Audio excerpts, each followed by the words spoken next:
BJP নেতা দিলীপ ঘোষের নতুন বউ বিজেপি পার্টির বিরুদ্ধেই বিরাট বড় ঘোষণা দিলেন। বিজেপি নেতা দিলীপ ঘোষের স্ত্রী রিঙ্কু মজুমদার বিজেপি পার্টির বিরুদ্ধে যে কড়া পদক্ষেপের কথা ঘোষণা করলো, তাতেই নরেন্দ্র মোদী এবং বিজেপি পার্টির পুরোপুরি 12টা বেজে গেছে। বিজেপি নেতা দিলীপ ঘোষের স্ত্রী বিজেপি পার্টির বিরুদ্ধে ঠিক কি কড়া পদক্ষেপের কথা ঘোষণা করলো, তাতে নরেন্দ্র মোদী এবং বিজেপি পার্টি এখন কত বড় বিপদে পড়ে গেছে, এই ভিডিওটি ধৈর্য ধরে শেষ পর্যন্ত দেখলেই প্রমাণ পেয়ে যাবেন। প্রথমে দেখুন বিজেপি নেতা সৌমিত্র খাঁ বিজেপি নেতা দিলীপ ঘোষকে কিভাবে আক্রমণ করেছিল, এবং শেষে দেখুন বিজেপি নেতা দিলীপ ঘোষের স্ত্রী বিজেপি পার্টির বিরুদ্ধে ঠিক কি কড়া ঘোষণা করেছে, তাতে নরেন্দ্র মোদী এবং বিজেপি পার্টির কত বড় সর্বনাশ হলো। উনি রাজ্যের সভাপতি ছিলেন, উনি ভারতীয় জনতা পার্টির সহসভাপতি ছিলেন এবং দিলীপ দা নিজেকে প্রচারক বলতেন, যে উনি নিজেকে বলতেন ত্যাগী মানুষ। তো ত্যাগী মানুষ ধরুন আমি 60 বছর ত্যাগ করে এসে পরে 61 বছর বয়স আমি ভোগী হবো, মানুষ তো এরকম ত্যাগী লোককে দেখতে চায় না।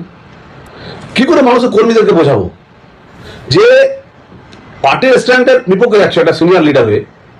উনি তো আমাকে অনেক সময় জ্ঞান দিয়েছিলেন যে এটা জন্য নয়, ঠিক নয়, এটা পার্টি মানে না, এটা পার্টির অনুশাসন নয়। তো অনুশাসন কোনটা? আজ ওনার বয়সকালে কি অতিক্রম হয়েছে? তিনি বিবাহ করতেই পারেন, ওটা নিয়ে কারো যেতে যায় না। কিন্তু টাইমটা যখন মুর্শিদাবাদে হিন্দুদের উপর এটা করছে, আপনার এখানে ঠিক করে পার্টি একটা সনাতনী ধর্মের একটা পুজো হচ্ছে, সেখান থেকে একটা ফট করে চলে গেল। এই যে প্রতিটা জায়গাতেই এভাবে করাটা, এটা কি আমার মনে হয় উনি কি তৃণমূলের দিকে পা বাড়িয়ে আছেন? এটা তো ভাবার নতুন কিছু না। ওনার অ্যাটিটিউডটা তৃণমূলে যাওয়ার দিকে আমরা দেখতে পাচ্ছি।